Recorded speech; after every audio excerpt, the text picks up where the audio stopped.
วันนี้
นอบน้อมแด่พระผู้มีพระภาคเจ้าพระองค์นั้นซึ่งเป็นผู้ไกลจากกิเลสตรัสรู้ชอบได้โดยพระองค์เองสวัสดีครับท่านผู้ฟังที่เคารพครับท่านผู้ฟังกำลังรับฟังรายการพระไตรปิฎกลอยฟ้ามีเสนอกับท่านผู้ฟังทุกวันพุธตั้งแต่เวลา18 นาฬิกาถึง 19 นาฬิกาดำเนินรายการโดยกับผมพันเอกธนัทเดชะอาจารย์สุรภาเดชะเป็นผู้ร่วมรายการวันนี้เราได้นำมาไตรปิฎกฉบับอัตถกถาเล่มที่19มาศึกษากันในเรื่องของพรหมนิมันตนิกสูตรเป็นเรื่องของพรหมโดยเฉพาะมหาพรหมาพรหมเรื่องของพรหมนั้นก็เป็นขั้นตอนของการปฏิบัตินั่นแต่เป็นผู้มีศีลเจริญสมาธิจนได้ฌาน1ฌาน2ฌาน3ฌาน4ในความเป็นมาของมหาพรหมนั้น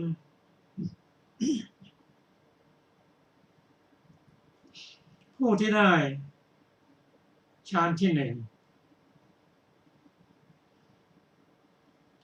ซึ่งองค์ธรรมของฌาน1ได้แก่วิตกวิจารปิติสุขเอกคตาเป็นขั้นต่ำแล้วก็ละเอียดยิ่งมันขึ้นไปละวิตกละวิจารละปิติละสุขละทุกข์เป็นต้น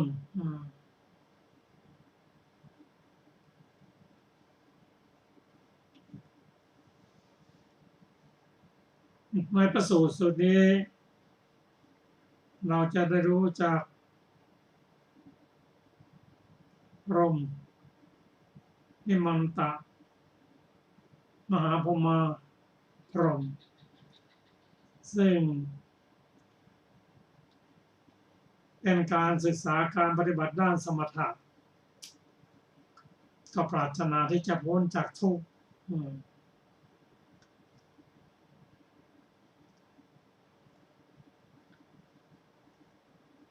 ก็จะขอสรุปสูตรนี้และท่านได้ฟังรายละเอียดในอรรถกถาต่อไปเรื่องนี้พระพุทธเจ้าได้ตรัสกับภิกษุทั้งหลายว่าในสมัยหนึ่งพระองค์ประทับอยู่ที่โคนต้นรังใหญ่ในสุภควันเมืองอุกกาฐา ก็ในสมัยนั้นพระกัปพรหมหมายถึงพระมหาพรหมมีทิฏฐิอันลามกทิฏฐิก็คือความเห็นอันไม่ถูกต้องเห็นปานนี้ว่าพรหมสถานนี้เที่ยงยั่งยืนมั่นคงแข็งแรงมีความไม่เคลื่อนเป็นธรรมดาพรหมสถานนี้ไม่เกิดไม่แก่ไม่ตายไม่จุติไม่อุบัติก็และสถานที่ออกไปจากทุกอย่างอื่นที่ดียิ่งกว่าพรหมสถานแห่งนี้ไม่มีอันนี้พรหมอันมีความคิดเห็นอย่างนี้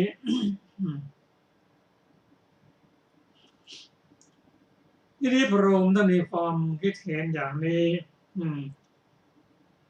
ซึ่งพระองค์ตรัสว่า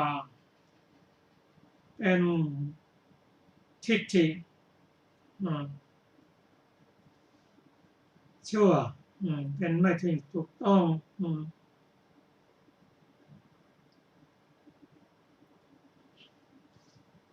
พระองค์ได้ยิน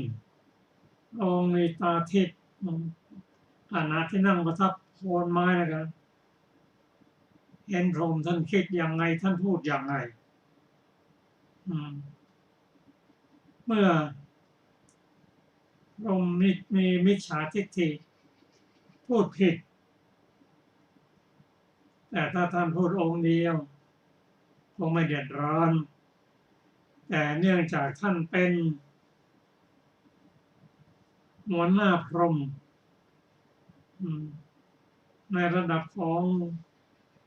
ท่านที่หนึ่งอายุของท่านยืนยาว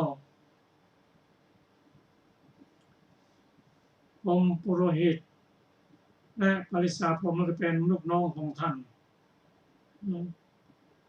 ถ้าท่านพูดอย่างนี้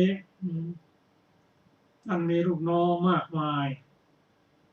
มีมนุษย์เคารพพรหมมากมายก็จะทำให้คนอื่นที่ฟังแล้วมีความเข้าใจผิดคิดว่าเป็นทางความพ้นทุกข์แต่ความจริงไม่ใช่พระองค์หมายถึงพระพุทธเจ้าอุบัติมาเพื่อนำชนให้พ้นจากทุกข์นำเทวดาให้พ้นจากทุกข์แต่ถ้าพระองค์ทำให้มหาพรหมพรหมเข้าใจถูกต้องแล้วมหาพรหมพรหมเองท่านก็จะพ้นจากทุกข์ผู้ที่อยู่ใต้การดูแลของท่านก็จะเข้าใจถูกต้องมนุษย์ก็จะเข้าใจถูกต้องเป็นพระมหากรุณาธิคุณเมื่อพระองค์ได้ทราบว่า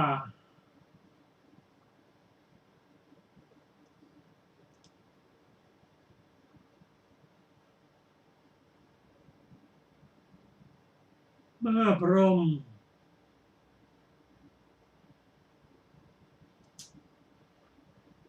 มาประมาณพรหมนั้นมีความเข้าใจผิดเรียกว่ามิจฉาทิฏฐิมาพรหมสถานนี้หมายถึงชั้นของผมที่อาศัยอยู่ว่ายั่งยืนมั่นคงแข็งแรงมีความไม่เครียดเป็นธรรมดาพรหมสถานนี้ไม่เกิดไม่แก่ไม่เจ็บไม่ตายไม่จุติไม่อุบัติก็ในสถานนี้เป็นที่ออกจากทุกข์ อย่างอื่นวิธีอื่นอย่างนี้ไม่มี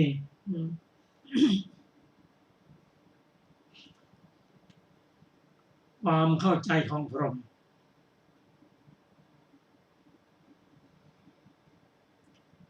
ย่อมสวนทางกับทางธรรมสวนทางกับธรรมนิยาม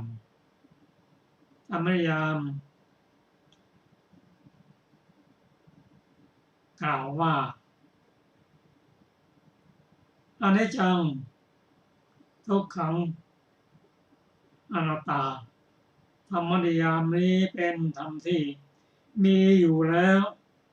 ถึงแม้พระพุทธเจ้าจะอุบัติขึ้นหรือไม่อุบัติขึ้นก็ตามความเป็นอนิจจังทุกขังอนัตตามีอยู่แล้วแต่พรหม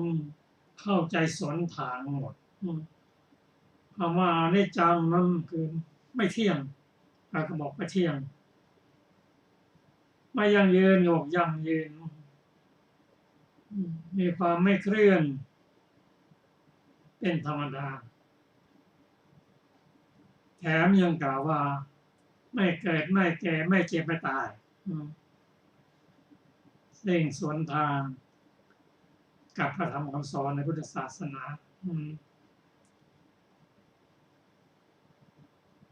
มีความเกิดความแก่ความเจ็บความตายเป็นธรรมดาแต่พรหมท่านไม่คิดอย่างนั้นยังเข้าใจว่าพรหมสถานแห่งนี้เป็นที่พ้นจากทุกข์ไม่มีวิธีอื่นเลยที่จะยิ่งกว่านี้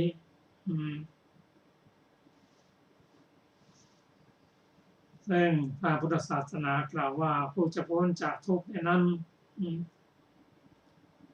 ต้องตรัสรู้อริยสัจสี่ทุกข์สมุทัยนิโรธและมรรคโมงตัดกับพิสุว่าพอได้ยินมหาพรหมพูดอย่างนั้นพระองค์เสด็จขึ้นไปเลย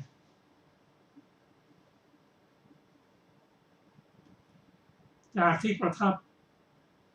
ไปยัง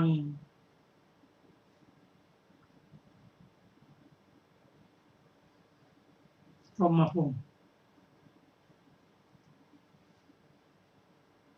พรหม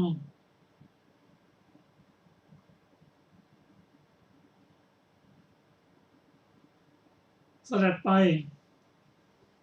รวดเร็วมากเหมือนบุรุษที่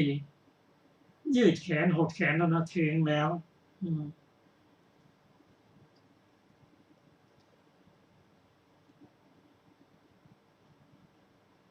มหาพรหมมาพรหมเห็นพุทธเจ้ามาแต่ไกลแล้วก็ได้พูดกับพระพุทธเจ้าว่าท่านผู้นิรทุกข์เชิญมาเถิดท่านมาดีแล้วนานทีเดียวที่ท่านเพิ่งทำทางจะมาในที่นี้ท่านผู้นิรทุกข์พรหมสถานนี้เที่ยงยั่งยืนมั่นคงแข็งแรงมีความไม่เคลื่อนเป็นธรรมดาพรหมสถานนี้แลไม่เกิดไม่แก่ไม่ตายไม่จุติไม่อุบัติก็แหละเหตุที่เป็นที่ออกไปจากทุกข์ที่ดียิ่งกว่านี้ไม่มีแล้วพระองค์ตรัสว่าพระองค์ตรัสกับภิกษุว่าภิกษุทั้งหลายเมื่อพระกัปพรหมกล่าวอย่างนี้แล้วเราได้กล่าวกับพระกัปพรหมว่าท่านผู้เจริญ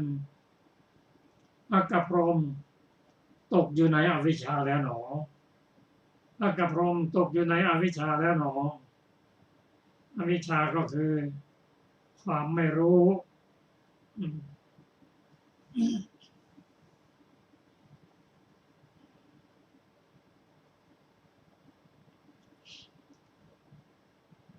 เพราะพระองค์ตรัสอย่างนี้นั้น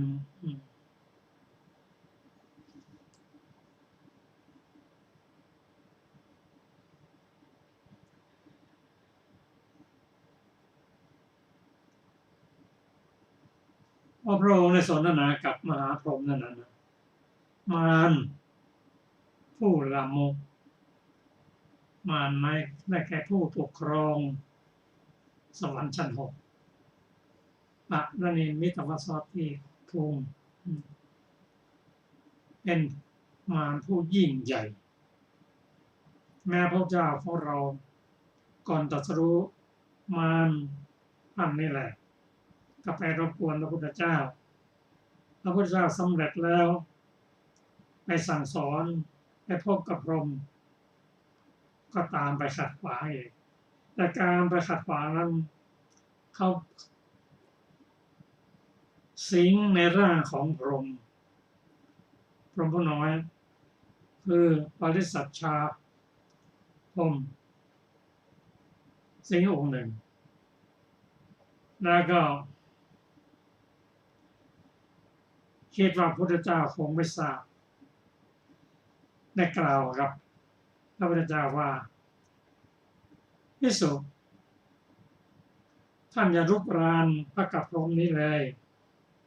อย่ารุกรานพระกับพรหมนี้เลยภิกษุเพราะว่าพรหมผู้นี้เป็นมหาพรหมเป็นใหญ่ปกครองคณะพรหมหาใช่ผู้อื่นปกครองไม่เป็นผู้ดูได้แท้คือปกครองปรหิตาและปริชาพรหม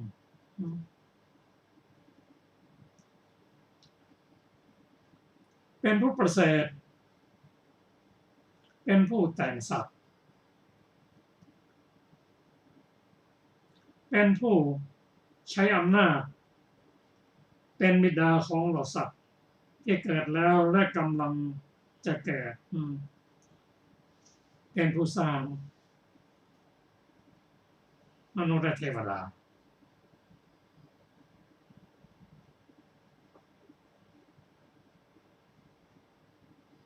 เป็นผู้ใช้อำนาจเป็นบิดาของเหล่าสัตว์ที่เกิดแล้วและกำลังจะเกิดที่สุดสมณะและพราหมณ์พวกก่อนท่านที่มาเป็นผู้ติดินเกลียดดินเป็นผู้ติน้ำเกลียดน้ำเป็นผู้ติไฟเกลียดไฟเป็นผู้ติลมเกลียดลมเป็นผู้ติสัตว์เกลียดสัตว์เป็นผู้ติเทวดาเกลียดเทวดาเป็นผู้ติประชาบดีเกลียดประชาบดีเป็นผู้ติพรหมเกลียดพรหมในโลกว่าไม่เที่ยงเป็นทุกข์เป็นอนัตตามานำเป็นผู้สิงพรหมปริชาและกล่าวว่าขอพระเจ้าอย่าไปยุ่งกับพรหมเลยเพราะท่านเป็นใหญ่ท่านเป็นผู้ที่ เป็นหัวหน้าทั้งหมดนะครับว่าพราหมณ์และพุทธเจ้ารุ่นก่อนก็มาติพรหมเหมือนกัน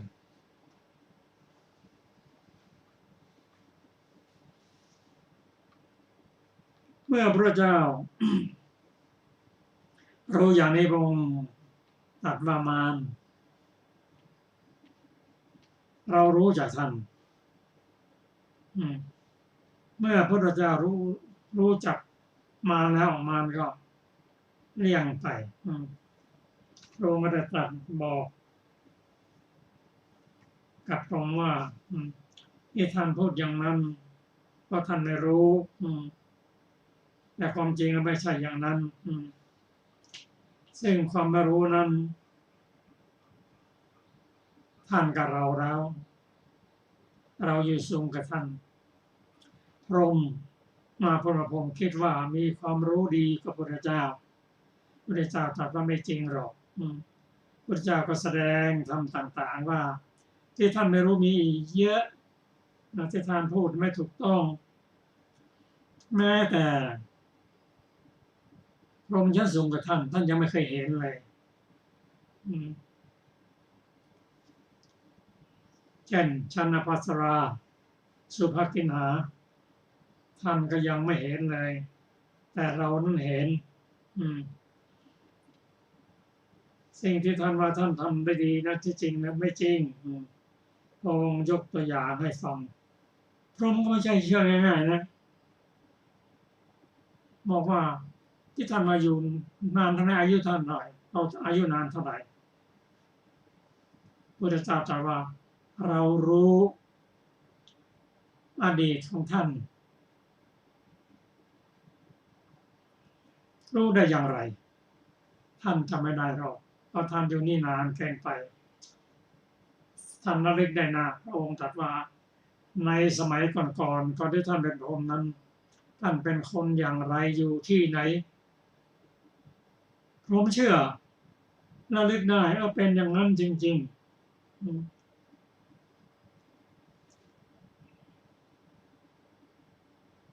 พระองค์รู้จัก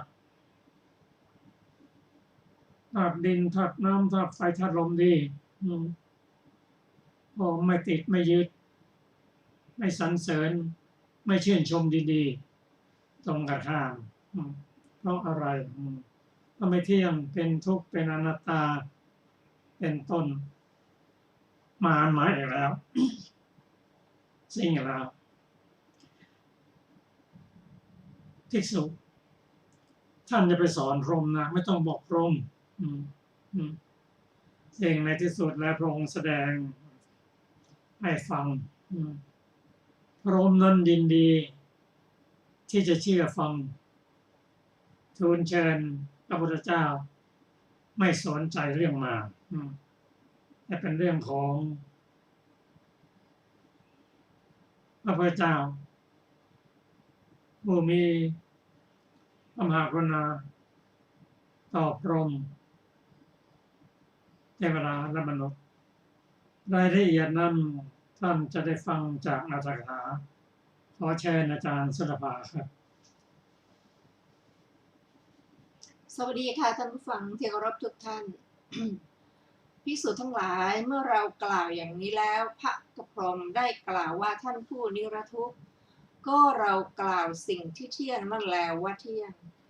กล่าวสิ่งที่มั่นคงนั่นแลว่ามั่นคงกล่าวสิ่งที่ยั่งยืนนั่นแลว่ายั่งยืนกล่าวสิ่งที่แข็งแรง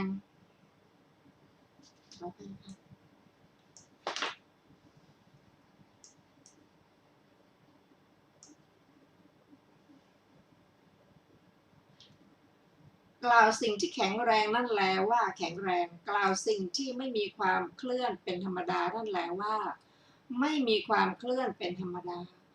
ก็แลสัตว์ย่อมไม่เกิดไม่แก่ไม่ตายไม่จุติไม่อุบัติในพรหมสถานใดเรากล่าวพรหมสถานนั่นแหละว่าพรหมสถานนี้แลไม่เกิดไม่แก่ไม่ตายไม่จุติไม่อุบัติและกล่าวเหตุที่ออกไปจากทุกอย่างอื่นอันยิ่งขึ้นไปไม่มีว่าเหตุที่ออกไปจากทุกอย่างอื่นยิ่งขึ้นไปไม่มี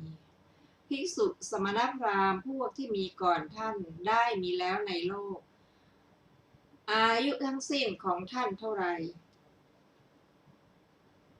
กรรมที่ทำด้วยตบะของท่านเท่านั้นสมณะและพราหมณ์เหล่านั้นแลพึงรู้เหตุเป็นที่ออกไปจากทุกอย่างอื่นอันยิ่งขึ้นไปมีอยู่ว่าเหตุที่ออกไปจากทุกอย่างยิ่งอื่นมีอยู่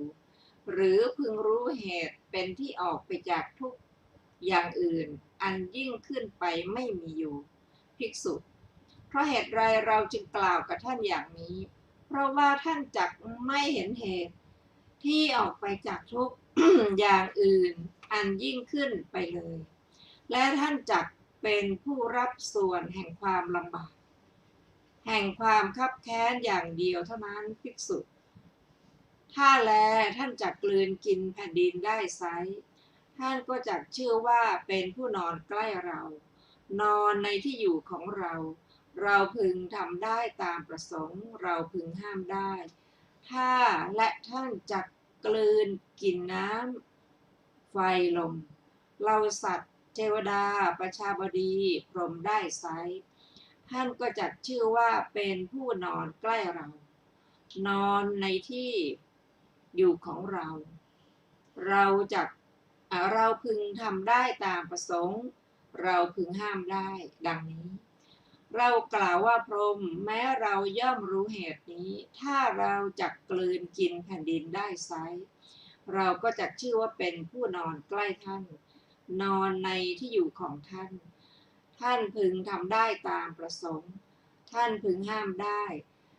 ถ้าและเราจักกลืนกินน้ำไฟลม เราสัตว์เทวดาประชาบดีพรหมได้ไซร้เราก็จักชื่อว่าเป็นผู้นอนใกล้ท่าน นอนในที่อยู่ของท่าน ท่านพึงทำได้ตามประสงค์ ท่านพึงห้ามได้พรหมใช่แต่เท่านั้นเราย่อมรู้ความสำเร็จและย่อมรู้อานุภาพของท่านว่าพระกะพรหมมีฤทธิ์มากอย่างนี้พระกะพรหมมีอานุภาพมากอย่างนี้พระกะพรหมมีศักดิ์มากอย่างนี้พระกะพรหมถามเราว่าท่านผู้นิรทุกข์ก็ท่านรู้ความสำเร็จและรู้อานุภาพของเราว่าพระกะพรหมมีฤทธิ์มากอย่างนี้พระกะพรหมมีอานุภาพมากอย่างนี้พระกะพรหมมีศักดิ์มากอย่างนี้ได้อย่างไรเรากล่าวว่าดวงจันทร์และดวงอาทิตย์ย่อมโคจรส่องทิศให้สว่างอยู่เท่าใดอำนาจของท่านย่อมเป็นไปในพันจักรวาลเท่านั้นท่านย่อมรู้จักสัตว์ที่เลวและสัตว์ที่ประณีตรู้จักสัตว์ที่มีราคะและสัตว์ที่ไม่มีราคะรู้จักจักรวาลนี้และจักรวาลอื่นและรู้จักความมาและความไปของสัตว์ทั้งหลายดังนี้พรหมเราย่อมรู้ความสำเร็จและย่อมรู้อานุภาพของท่านอย่างนี้ว่าพระกะพรหมมีฤทธิ์มากอย่างนี้พระกะพรหมมีอานุภาพมากอย่างนี้พระกะพรหมมีศักดิ์มากอย่างนี้พรหมกายหมู่สัตว์สามอย่างอื่นมีอยู่ท่านไม่รู้ไม่เห็นในกายสามอย่างนั้นเรารู้เห็นกายเหล่านั้นพรหมกายหมู่สัตว์ชื่ออาภัสระมีอยู่ท่านเคลื่อนแล้วจากที่ใดมาอุบัติแล้วในที่นี้ท่านมีสติหลงลืมไปเพราะความอยู่อาศัยนานเกินไปเพราะเหตุนั้นท่านจึงไม่รู้ไม่เห็นกายนั้นเรารู้เห็นกายนั้นพรหมเราเป็นผู้อันท่านเทียบเทียมไม่ได้ด้วยความรู้ยิ่งแม้อย่างนี้ที่ไหนเราจะเป็นผู้ต่ำกว่าท่านที่แท้เรานี่แหละเป็นผู้สูงยิ่งกว่าท่านพรหมกายชื่อสุภกินหะกายชื่อเวหัพพละมีอยู่แลท่านย่อมไม่รู้ย่อมไม่เห็นกายนั้นเรารู้เห็นกายนั้นพรหมเราเป็นผู้อันท่านเทียบเทียมไม่ได้ด้วยความรู้ยิ่งแม้อย่างนี้ที่แท้เรานี่แหละเป็นผู้สูงยิ่งกว่าท่านพรหมเรารู้ยิ่งดินแลโดยความเป็นดินรู้นิพพานอันสัตว์ถึงไม่ได้โดยความที่ดินเป็นดินแล้วไม่เป็นดินไม่ได้มีความยึดถือแล้วในดินไม่ได้มีความยึดถือแล้วแต่ดินไม่ได้มีความยึดถือแล้วว่าดินของเราไม่ได้ชมดินพรหมเราเป็นผู้อ่านท่านเทียบเทียมไม่ได้ด้วยความรู้ยิ่งแม้อย่างนี้ที่ไหนเราจะต่ำกว่าท่านที่แท้เรานี่แหละเป็นผู้สูงกว่าท่านพรหมเรารู้จักน้ำรู้จักไฟรู้จักลมรู้จักเหล่าสัตว์รู้จักเทวดารู้จักประชาบดีรู้จักพรหมรู้จักพวกอาภัสรพรหมรู้จักพวกสุภกินหพรหมรู้จักพวกเวหพละพรหมรู้จักอภิภูพรหมพรหมเรารู้จักสิ่งทั้งปวงโดยความเป็นสิ่งทั้งปวงรู้จักนิพพานอันสัตว์ถึงไม่ได้โดยความที่สิ่งทั้งปวง เป็นสิ่งทั้งปวงแล้วไม่เป็นสิ่งทั้งปวงไม่ได้มีความยึดถือแล้วในสิ่งทั้งปวงไม่ได้มีความยึดถือแล้วแต่สิ่งทั้งปวงไม่ได้มีความยึดถือแล้วว่าสิ่งทั้งปวงของเราไม่ได้ชมสิ่งทั้งปวงพรหมเราเป็นผู้อันท่านเทียบเทียมไม่ได้ด้วยความรู้ยิ่งแม้อย่างนี้ที่ไหนเราจะต่ำกว่าท่านที่แท้เรานี่แหละเป็นผู้สูงกว่าท่านพระกัปพรหมกล่าวกับเราว่าท่านผู้นิรทุกข์ถ้าและเพราะท่านรู้นิพพานที่สัตว์ถึงไปได้โดยความที่สิ่งทั้งปวงเป็นสิ่งทั้งปวงถ้อยคำของท่านอย่าได้ว่างเสียเลยอย่าได้เปล่าเสียเลยนิพพานอันผู้บรรลุพึงรู้แจ้งได้เป็นอนิทัศนะคือเห็นไม่ได้ด้วยจักษุวิญญาณเป็นอนันตะคือไม่มีที่สุดหรือหายไปจากความเกิดขึ้นและความเสื่อมมีรัศมีในที่ทั้งปวงอันสัตว์ถึงไม่ได้โดยความที่ดินเป็นดินโดยความที่น้ำเป็นน้ำโดยความที่ไฟเป็นไฟโดยความที่ลมเป็นลมโดยความที่เหล่าสัตว์เป็นเหล่าสัตว์โดยความที่เทวดาเป็นเทวดาโดยความที่ประชาบดีเป็นประชาบดีโดยความที่พรหมเป็นพรหมโดยความที่อภัสรพรหมเป็นอภัสรพรหมโดยความที่สุภกินหพรหมเป็นสุภกันหพรหมโดยความที่เวหัพพละพรหมเป็นเวหัพพละพรหมโดยความที่อภิภูพรหมเป็นอภิภูพรหมโดยความที่สิ่งทั้งปวงเป็นสิ่งทั้งปวงพระกัปพรหมกล่าวกับเราว่าท่านผู้นิรทุกข์ภิฉะนั้นบัดนี้เราจะหายไปจากท่านเรากล่าวว่าพรหมภิฉะนั้นบัดนี้ถ้าท่านอาจจะหายไปได้ก็จงหายไปเถิดภิกษุทั้งหลายครั้งนั้นแลพระกัปพรหมกล่าวว่าเราจะหายไปจากพระสมณโคดมเราจะหายไปจากพระสมณโคดมแต่ไม่อาจหายไปจากเราได้โดยแท้ภิกษุทั้งหลายเมื่อพระกัปพรหมกล่าวอย่างนี้แล้วเราได้กล่าวกับพระกัปพรหมว่าพรหมภิฉะนั้นบัดนี้เราจะหายไปจากท่านพระกัปพรหมกล่าวว่าท่านผู้นรทุกข์ภิฉะนั้นบัดนี้ถ้าท่านอาจหายไปได้ก็จงหายไปเถิดภิกษุทั้งหลายลำดับนั้นเราบรรดาลอิทธาภิสังขารให้เป็นเหมือนอย่างนั้นด้วยเหตุเพียงเท่านี้พรหมก็ดีพวกพรหมบริษัทก็ดีพวกพรหมปาริสัชชะก็ดีย่อมได้ยินเสียงเราแต่มิใช่เห็นตัวเราดังนี้เราหายไปแล้วได้กล่าวคาถานี้ว่าเราเห็นภัยในภพและเห็นภพของสัตว์ผู้แสวงหาวิภพแล้วไม่ชมภพอะไรเลยทั้งไม่ยึดมั่นนันทิความเพลิดเพลินด้วยดังนี้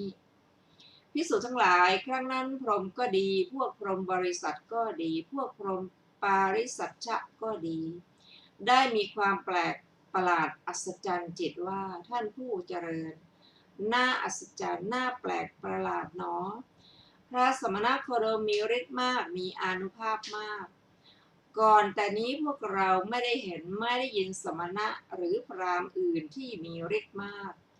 มีอานุภาพมากเหมือนพระสมณโคดมนี้ผู้ออกผนวดแต่สากยสกุลถอนภพพร้อมทั้งรากแห่งหมู่สัตว์ผู้รื่นรมยินดีในภพเพลิดเพลินในภพภิกษุทั้งหลายครั้งนั้นมารผู้ลามกเข้าสิงพรหมปาริสัชชะองค์หนึ่งแล้วกล่าวกับเราว่าท่านผู้นิรทุกข์ถ้าท่านรู้จักอย่างนี้ตรัสรู้อย่างนี้ก็อย่าแนะนำอย่าแสดงธรรมอย่าทำความยินดีกับพวกสาวกและพวกบรรพชิตเลยภิกษุสมณะและพราหมณ์พวกก่อนท่านผู้ปฏิญญาว่าเป็นพระอรหันตสัมมาสัมพุทธเจ้าในโลกสมณะและพราหมณ์พวกนั้นแนะนำแสดงธรรมทำความยินดีกับพวกสาวกและพวกบรรพชิตครั้นกายแตกขาดลมปราณก็ไปเกิดในหินกายหมู่สัตว์ชั้นเลวส่วนสมณะและพราหมณ์พวกก่อนท่านผู้ปฏิญญาว่าเป็นพระอรหันตสัมมาสัมพุทธเจ้าสมณะ และพวกก่อนท่านผู้ปฏิญญาว่าเป็นอรหันตสัมมาสัมพุทธเจ้าสมณะและพราหมณ์พวกนั้นไม่แนะนำไม่แสดงธรรมไม่ทำความยินดีกับพวกสาวกบรรพชิตครั้งกายแตกขาดลมปราณก็ไปเกิดในปัตนิกายหมู่สัตว์ชั้นดีภิกษุเพราะฉะนั้นเราจึงบอกกับท่านอย่างนี้ท่านผู้นิรทุกข์เชิญท่านเป็นผู้มักน้อยตามประกอบความอยู่สบายในชาตินี้อยู่เถิดเพราะการไม่บอกเป็นความดีท่านอย่าสั่งสอนสัตว์อื่นๆเลยภิกษุทั้งหลายเมื่อมารกล่าวอย่างนี้แล้วเราจึงกล่าวว่ามารผู้ลามกเรารู้จักท่านท่านอย่าเข้าใจว่าพระสมณะไม่รู้จักเราท่านเป็นมารท่านหามีความอนุเคราะห์ด้วยจิตเกื้อกูลไม่จึงกล่าวกับเราอย่างนี้ท่านมีความดำริว่าพระสมณโคดมจักแสดงธรรมแก่ชนเหล่าใดชนเหล่านั้นจักล่วงวิสัยของเราไปได้ก็พวกสมณะและพราหมณ์นั้นไม่ได้เป็นพระสัมมาสัมพุทธเจ้าปฏิญญาณว่าเราทั้งหลายเป็นพระสัมมาสัมพุทธเจ้ามารผู้ลามกเราเป็นสัมมาสัมพุทธะย่อมปฏิญญาว่าเราเป็นสัมมาสัมพุทธะมารผู้ลามกตถาคตแม้เมื่อแสดงธรรมแก่พวกสาวกก็เป็นเช่นนั้นแม้เมื่อไม่แสดงธรรมแก่พวกสาวกก็เป็นเช่นนั้นตถาคตแม้เมื่อแนะนำพวกสาวกก็เป็นเช่นนั้นแม้เมื่อไม่แนะนำพวกสาวกก็เป็นเช่นนั้นนั่นเป็นเพราะเหตุอะไรเพราะอาสวะเราใดอันให้เศร้าหมองให้เกิดในภพใหม่มีความกระวนกระวายมีวิบากเป็นทุกข์มีชาติชรามรณะต่อไปอาสวะเหล่านั้นตถาคตละเสียแล้วมีรากเหง้าอันถอนขึ้นแล้วทำไม่ให้มีที่ตั้งดังว่าต้นตาลแล้วทำไม่ให้มีต่อไปแล้วมีความไม่เกิดขึ้นต่อไปเป็นธรรมดาเหมือนต้นตาลมียอดถูกตัดเสียแล้วไม่ควรงอกอีกได้ฉะนั้นไวยากรณภาษิตนี้พระผู้มีพระภาคเจ้าตรัสแล้วโดยมารไม่ได้เรียกร้องและโดยพรหมเชื้อเชิญดังนี้เพราะฉะนั้นไวยากรณภาษิตนี้จึงชื่อว่าพรหมนิมันตนิกสูตรชนี้แลจบพรหมนิมันตนิกสูตรที่9ต่อไปจะเป็นอรรถกถาพรหมนิมันตนิกสูตรพรหมนิมันตนิกสูตรขึ้นต้นว่าข้าพเจ้าได้ฟังมาแล้วอย่างนี้บรรดาบทเหล่านั้นบทว่าทิฏฐิอันชั่วได้แก่ความเห็นว่าเที่ยงอันลามกคำนี้เป็นของเที่ยงคือพูดว่าฐานะของพรหมพร้อมกับโอกาสอันเป็นของไม่เที่ยงนี้เที่ยงคำว่าแน่นอนเป็นต้นก็เป็นคำใช้แทนคำว่าเที่ยงนั้นนั่นเองในคำเหล่านั้นคำว่าแน่นอนคือมั่นคงคำว่าเที่ยงแท้คือมีอยู่ทุกเมื่อคำว่าล้วนคือทั้งหมดไม่มีขาดคำว่ามีความไม่เคลื่อนเป็นธรรมดาคือมีสภาพไม่เคลื่อนไปถึงฐานะในคำเป็นต้นว่านี่แลย่อมไม่เกิดคือนี้คือพูดหมายเอาว่าผู้เกิดผู้แก่ผู้ตายผู้เคลื่อนผู้บังเกิดขึ้นย่อมไม่มีคำว่าและก็อื่นจากนี้คือความเห็นว่าเที่ยงแท้อย่างแรงย่อมเป็นของที่เกิดขึ้นแล้วแก่เขาอย่างนี้ว่าชื่อว่าเหตุแห่งการออกไปอย่างอื่นที่นอกเหนือจากฐานะของพรหมพร้อมทั้งโอกาสนี้ไม่มีก็แหละผู้พูดเช่นนี้ย่อมป้องกันทุกอย่างคือชั้นของฌานข้างบน3มรรค4ผล4นิพพาน1คำว่าผู้ไปในความไม่รู้ความว่าผู้ไปคือประกอบในความไม่รู้ชื่อว่าเป็นผู้ไม่รู้คือเป็นผู้บอดคำว่าก็ชื่อในใดคือชื่อใดมาในบททั้งหลายว่าภิกษุทั้งหลายครั้งนั้นมารผู้มีบาปได้เห็นพระผู้มีพระภาคเจ้าอย่างไรเล่ามาว่ามารนั้นนั่งคำนึงถึงพระศาสดาในบ้านตัวเองตลอดเวลาว่าวันนี้พระสมณโคดมผู้สมณะอยู่ที่ตำบลหรืออำเภออะไร และตอนที่กำลังคำนึงอยู่นี้รู้ว่ากำลังอาศัยเมืองอุกกัฏฐะอยู่ที่ป่าสุภคะจึงสำรวจดู แล้วจะไปไหนอีกหนอ ก็เห็นว่ากำลังไปพรหมโลก จึงคิดว่าพระโคดมผู้สมณะกำลังไปพรหมโลก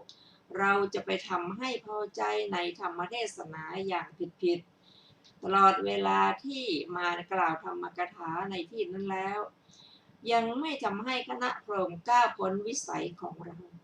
จึงเดินสะกดรอยพระศาสดาแล้วมายืนกำบังตัวในระหว่างหมู่พรหม แกรู้ว่าพวกพรหมถูกพระศาสดารุกรานจึงได้ยืนทำตัวเป็นผู้ค้ำชูพรหม เหตุนั้นพระผู้มีพระภาคเจ้าจึงตรัสว่าภิกษุทั้งหลายครั้งนั้นแลมารผู้มีบาปดังนี้คำว่าเข้าสิงพรหมปาริสัชชะแล้วคือ มารเข้าสู่ร่างของพรหมปาริสัชชะองค์หนึ่ง ก็ยังไม่สามารถเข้าสอดแทรกมหาพรหมหรือพวกพรหมปุโรหิตได้คำว่าอย่ารุกรานผู้นี้คืออย่าได้รุกรานพระกับพรหมนี้คำว่าครอบงำหรือเป็นผู้ยิ่งใหญ่คือเป็นผู้ครอบงำตั้งอยู่คือเจริญที่สุดคือใหญ่ที่สุดหรือเป็นหัวหน้าคำว่าไม่ถูกครอบงำคือพวกอื่นครอบงำไม่ได้คำว่าโดยแท้เป็นนิบาตลงในคำที่ระบุว่าส่วนเดียวทรงแสดงว่าผู้เห็นด้วยอำนาจการเห็นย่อมเห็นทุกสิ่งทุกอย่างคำว่าผู้หมุนอำนาจคือย่อมยังชนทั้งหมดให้เป็นไปในอำนาจคำว่าเป็นอิสวนคือเป็นใหญ่ในโลกคำว่าผู้สร้างผู้นิรมิตคือเป็นผู้สร้างและผู้นิรมิตโลกไว้ท่านแสดงว่าแผ่นดินหิมพานต์เขาสิเนรุจักรวาลมหาสมุทรพระจันทร์และพระอาทิตย์มหาพรหมองค์นี้นิรมิตไว้คำว่าผู้ประเสริฐสุดผู้จัดแจงคือมหาพรหมองค์นี้เป็นผู้ประเสริฐสุดและเป็นผู้จัดแจงท่านแสดงว่ามหาพรหมองค์นี้ได้จัดหมู่สัตว์ไว้อย่างนี้ว่าเธอเป็นกษัตริย์เธอเป็นพราหมณ์เป็นแพทย์เป็นสูตรเป็นชาวบ้านเป็นนักบวชกระทั่งเป็นอูฐเป็นโคท่านกล่าวว่ามหาพรหมองค์นี้ชื่อว่าเป็นผู้มีอำนาจพระสะสมอำนาจไว้มหาพรหมองค์นี้เป็นพระบิดาของพวกพูดและพวกพับด้วยบทว่าเป็นผู้มีอำนาจเป็นพระบิดาของพวกพูดและพับในคำว่าพวกพูดและพับนั้นพวกสัตว์ที่เกิดในไข่และในมดลูกชื่อว่าพับตอนอยู่ภายในกระเปาะไข่และภายในลำไส้หรือมดลูกตั้งแต่เวลาที่ออกมาข้างนอกแล้วชื่อว่าพูดพวกที่เกิดตามเหงือกใครเช่นในน้ำคลำเป็นต้นในขณะจิตแรกเป็นพับตั้งแต่ อะไรจิตที่สองไปเป็นพูดพวกผู้ผุดเกิดเป็นพับในอิริยาบถแรกตั้งแต่อิริยาบถที่สองไปพึงทราบว่าเป็นพูดพระผู้มีพระภาคเจ้าตรัสว่าเป็นพระบิดาของพวกพูดและพับด้วยทรงสำคัญว่าพวกสัตว์แม้ทั้งหมดนั้นเป็นลูกของมหาพรหมองค์นี้ด้วยบทว่าผู้ตำหนิแผ่นดินนี้พระผู้มีพระภาคเจ้าทรงแสดงว่าพวกเขาได้เป็นผู้ตำหนิแผ่นดินมาแล้วเหมือนที่เธอกำลังตำหนิเกลียดแผ่นดินว่าไม่เที่ยงเป็นทุกข์ไม่เป็นตัวตนในบัดนี้และไม่ใช่แต่เธอเท่านั้นหรอกแม้ในคำเป็นต้นว่าผู้ตำหนิน้ำก็ทำนองเดียวกันนี้แหละคำว่าตั้งอยู่ในกายอันซามได้แก่เกิดในอบายทั้งสี่ด้วยบทว่าผู้ชมแผ่นดินนี้พระผู้มีพระภาคเจ้าตรัสว่าพวกเขาได้เป็นผู้ชมแผ่นดินคือเป็นผู้พูดสรรเสริญคุณแผ่นดินมาแล้วอย่างนี้คือพวกเขาไม่ตำหนิแต่ชมว่าแผ่นดินเที่ยงแท้แน่นอนถาวรไม่ขาดไม่สิ้นเหมือนที่เธอกำลังตำหนิคำว่าผู้มีความเพลิดเพลินในแผ่นดินได้แก่เป็นผู้มีความเพลิดเพลินในแผ่นดินด้วยอำนาจตัณหาและทิฏฐิแม้ในบทที่เหลือทั้งหลายก็ทำนองเดียวกันนี้แหละคำว่าดำรงอยู่ในกายที่ประณีตได้แก่เกิดในพรหมโลก คำว่าฉะนั้นฉันกับเธอคือเพราะเหตุนั้นฉันกับเธอคำว่าเอาเถอะเป็นนิบาตลงในอัฏฐว่าเตือนคำว่าเข้าไปเป็นไปล่วงคือก้าวล่วงปาฐะว่าอุปาติวัตติโตเข้าไปประพฤติล่วงบ้างก็มีใจความก็อย่างเดียวกันนี้แหละคำว่าให้โดดหนีไปด้วยกระบองคือเอาดุ้นกระบองยาว4 ศอกตีให้หนีไปคำว่าในเหวนรกคือในบึงใหญ่ลึก100 ชั่วคนคำว่าพึงฉลาดได้แก่ไม่พึงอาจเพื่อจะทำเป็นที่ยึดที่เหยียบในที่ซึ่งพอจะเอามือจับหรือพอจะวางเท้าได้ด้วยคำว่าภิกษุเธอเห็นมิใช่หรือนี้พระผู้มีพระภาคเจ้าทรงแสดงอิทธานุภาพของผู้ที่ดำรงอยู่ในโอวาทของพรหมว่าภิกษุเธอก็ย่อมเห็นพรหมบริษัทที่ประชุมกันกระจ่างสว่างไสวรุ่งเรืองโชติช่วงนี้มิใช่หรือคำว่าภิกษุทั้งหลายมารผู้มีบาปได้น้อมเอาพรหมบริษัทมาสู่เราอย่างนี้แลความว่าภิกษุทั้งหลายมารผู้มีบาปกล่าวอยู่อย่างนี้ว่าภิกษุเธอก็ย่อมเห็นพรหมบริษัทที่สว่างไสวด้วยยศและด้วยสิริมิใช่หรือถึงเธอก็เถอะถ้าไม่ก้าวล่วงคำมหาพรหมทำตามที่พรหมกล่าวกับเธอแล้วเธอเองก็จะต้องรุ่งเรืองด้วยยศและสิริแบบนี้เหมือนกันก็น้อมคือนำเอาพรหมบริษัทมาสู่เราคำว่าแกอย่าสำคัญไปคือมารผู้มีบาปแกอย่าสำคัญไปเลยคำว่าแกเป็นมารผู้ลามกคือมารฉันรู้จักแกว่าแกชื่อว่ามารเพราะฆ่ามหาชนแกชื่อว่าผู้สกปรกเพราะกระทำพร้อมด้วยเหล็กอย่างสกปรกคือลามกแก่มหาชนคำว่าอายุทั้งหมดคืออายุทั้งสิ้นคำว่าเขาเหล่านั้นแลพึงทราบอย่างนี้คือพรหมมากล่าวสืบไปว่าพวกเขาถึงพร้อมด้วยการทำตบะใหญ่อย่างนี้เธอก็ยังมีกลิ่นน้ำนมพัดมาคือปากยังไม่สิ้นกลิ่นน้ำนมคำว่าจะกลืนกินแผ่นดินคือจะกลืนกินแผ่นดินจนหมดเกลี้ยงแล้วถือเอาด้วยตัณหามานะและทิฏฐิคำว่าแกจะเป็นผู้ติดสอยห้อยตามฉันคือแกจะเป็นผู้ติดฉันแจหมายความว่าเมื่อฉันเดินแกก็เดินตามเมื่อฉันยืนแกก็ยืนข้างฉันนั่งแกก็นั่งข้างฉันนอนแกก็นอนข้างคำว่าเป็นผู้นอนเฝ้าโยงคือเป็นผู้นอนในเรือนฉันคำว่าเป็นผู้พึงกระทำตามความใคร่เป็นผู้แบกขนความว่าแกเป็นผู้ต้องทำสิ่งที่ฉันต้องการตามความพอใจของตัวของฉันเองและเมื่อจะแบกขนมาแกก็จะเป็นผู้ต้องทำให้ต่ำกว่าเตี้ยกว่าแม้แต่พุ่มผักไห่เสียอีกพรหมย่อมพูดรวนย่อมระรานพระผู้มีพระภาคเจ้าอย่างนี้ด้วยคำนี้ชื่อว่าย่อมพูดรวนคือพรหมชื่อว่าย่อมพูดรวนก่อนอย่างนี้ว่าภิกษุถ้าเธอจะกลืนกินแผ่นดินนั้นด้วยตัณหาเป็นต้นเธอจะอยู่เป็นผู้นอนอยู่ใกล้ฉันเมื่อฉันเดินเธอก็จะเดินฉันยืนเธอก็จะยืนฉันนั่งเธอก็จะนั่งฉันนอนเธอก็จะนอนฉันจะปกป้องเธอแล้วทำเธอให้เป็นคนสนิทเป็นคนภายในส่วนด้วยบทที่เหลือชื่อว่าย่อมระรานในบทเหล่านี้แลมีคำอธิบายดังต่อไปนี้พรหมชื่อว่าย่อมระรานอย่างนี้ว่าถ้าเธอจะกลืนกินแผ่นดินเธอก็จะกลายเป็นผู้นอนในเรือนฉันคอยฉันเดินเป็นต้นแล้วจึงจะเดินจะยืนจะนั่งหรือจะนอนจะถืออารักขาฉันในเรือนฉันจะทำเธอตามความใคร่และจะทำเธอให้แบกขนอะไรไปตามเสียยิ่งกว่ากอผักไห่แต่พรหมนี้อาศัยความถือตัวฉะนั้นในที่นี้จึงหมายเอาเพียงการระรานเท่านั้นในเรื่องน้ำเป็นต้นก็ทำนองนี้เหมือนกันบัดนี้พระผู้มีพระภาคเจ้าครั้นตรัสคำเป็นต้นว่าอีกอย่างหนึ่งของเธอฉันพรหม แล้วมาทรงคิดว่าพรหมนี้อาศัยความถือตัวจึงสำคัญว่าข้าย่อมรู้ย่อมเป็นผู้สมมุติโดยยศของตัวเองจึงไม่เห็นอะไรสักนิดที่สามารถจะถูกต้องร่างกายได้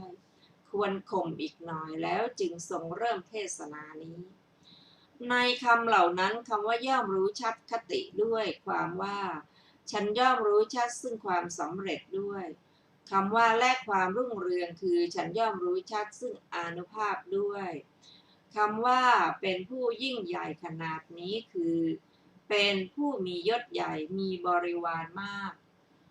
คำว่าพระจันทร์และพระอาทิตย์ย่อมบริหารมีประมาณเพียงไรคือพระจันทร์และพระอาทิตย์ย่อมท่องเที่ยวไปในที่มีประมาณเพียงใดคำว่าทิศทั้งหลายสว่างรุ่งเรืองคือส่องแสงสว่างรุ่งเรืองในทิศทั้งหลายหรือว่าทิศทั้งหลายย่อมส่องแสงสว่างรุ่งเรืองเพราะพระจันทร์และพระอาทิตย์เหล่านั้นคำว่าเพียงนั้นพันโลกคือโลกธาตุ1,000โดยประมาณเพียงนั้นอธิบายว่าพันจักรวาลรวมทั้งจักรวาลนี้ด้วยคำว่าอำนาจของเธอย่อมเป็นไปในพันจักรวาลคืออำนาจของเธอย่อมเป็นไปในพันจักรวาลนี้คำว่าเธอย่อมรู้ซึ่งสัตว์อื่นที่ยิ่งกว่าสัตว์อื่นคือต่างชั้นกับหรือแตกต่างกันคือเธอย่อมรู้จักสัตว์ที่มีระดับต่างกันคือสูงต่ำเลวประณีตในพันจักรวาลนี้คำว่าและผู้มีราคะและผู้ไม่มีราคะคือไม่ใช่แต่รู้จักสัตว์ที่มีระดับแตกต่างกันว่าคนนี้เป็นผู้ยิ่งใหญ่คนนี้เป็นคนปกติคือคนธรรมดาสามัญดังนี้เท่านั้นหากแต่ยังรู้จักคนที่ยังมีราคะและปราศจากราคะอย่างนี้ว่าคนนี้ยังมีราคะคนนี้ปราศจากราคะแล้วคำว่าความเป็นอย่างนี้และความเป็นอย่างอื่นคือจักรวาลนี้เรียกว่าความเป็นอย่างนี้จักรวาล999ที่เหลือจากนี้เรียกความเป็นอย่างอื่นคำว่าการมาการไปของเหล่าสัตว์นี้คือเธอยังรู้ชัดการมาของพวกสัตว์ด้วยอำนาจปฏิสนธิและคติด้วยอำนาจจุติในพันจักรวาลนี้พระผู้มีพระภาคเจ้าทรงข่มว่าความสำคัญก็แลฉันย่อมเป็นผู้ยิ่งใหญ่กว่าเธอแต่เป็นพรหมในพันจักรวาลส่วนพรหมเหล่าอื่นจะหาขนาดที่เกินเธอ2,000 3,000 4,000 5,000 10,000และ100,000ก็ไม่มียังมาทำความสำคัญว่าค่ายใหญ่เหมือนพยายามเอาผ้าขี้ริ้ว4 ศอกมาทำเป็นขนาดผ้าคำว่าเข้าถึงในที่นี้คือเข้าถึงชั้นของฌานที่1นี้คำว่าเพราะเหตุนั้นเธอจึงไม่รู้จักอันนั้นคือเพราะเหตุนั้นเธอจึงไม่รู้จักกายนั้นคำว่าผู้ที่พอๆกับเธอก็ไม่มีเลยคือผู้ที่แม้ถึงฐานะที่พึงรู้เท่ากับเธอก็ไม่ใช่เป็นชั้นคำว่ารู้ยิ่งคือรู้อย่างทั่วถึงคำว่าพึงต่ำแต่ที่ไหนคือก็แหละความเป็นผู้ต่ำกว่าเธอจะมีแก่ฉันแต่ที่ไหนได้ยินว่าพรหมองค์นี้เป็นผู้เกิดในหนหลังเมื่อยังไม่เกิดการเกิดขึ้นแห่งพระพุทธเจ้าได้บวชเป็นฤาษีทำการบริกรรมกสิณทำให้เกิดสมาบัติไม่เสื่อมจากฌานตายแล้วก็เกิดถือเอาอายุ500กับในพรหมโลกชั้นเวหัพพลาในชั้นฌานที่4ครั้นดำรงอยู่ในที่นั้นจนตลอดอายุแล้วก็ทำในกำเนิดหนหลังอบรมฌานที่3อย่างประณีตแล้วจึงเกิดถือเอาอายุ64กับในพรหมโลกชั้นสุภกินหาอบรมฌานที่2ในชั้นนั้นเกิดถือเอาอายุ8กับในชั้นอาภัสระในชั้นนั้นได้อบรมฌานที่1แล้วก็เกิดเป็นผู้มีอายุกับ1ในชั้นฌานที่1ในตอนแรกๆเขารู้ได้อย่างทั่วถึงทั้งกรรมที่ได้สร้างทั้งสถานที่เกิดแต่เมื่อเวลาล่วงไปเขาลืมหมดทั้งสองอย่างจึงบังเกิดความเห็นขึ้นว่าเที่ยงขึ้นมาเพราะเหตุนั้นพระผู้มีพระภาคเจ้าจึงตรัสกับเขาว่าเพราะเหตุนั้นเธอจึงไม่รู้ถึงอันนั้น และอื่นๆชั้นพึงต่ำแค่แต่ไหนท่านผู้ฟังที่เคารพค่ะวันนี้รายการพระไตรปิฎกลอยฟ้าก็ได้หมดเวลาลงแล้วขอขอบพระคุณทุกท่านที่ร่วมศึกษาด้วยกันเราจะมาพบกันใหม่ในวันพุธหน้าเวลาเดียวกันนี้ขอมีความสุขสวัสดีเจริญในธรรมยิ่งๆค่ะวันนี้สวัสดีค่ะ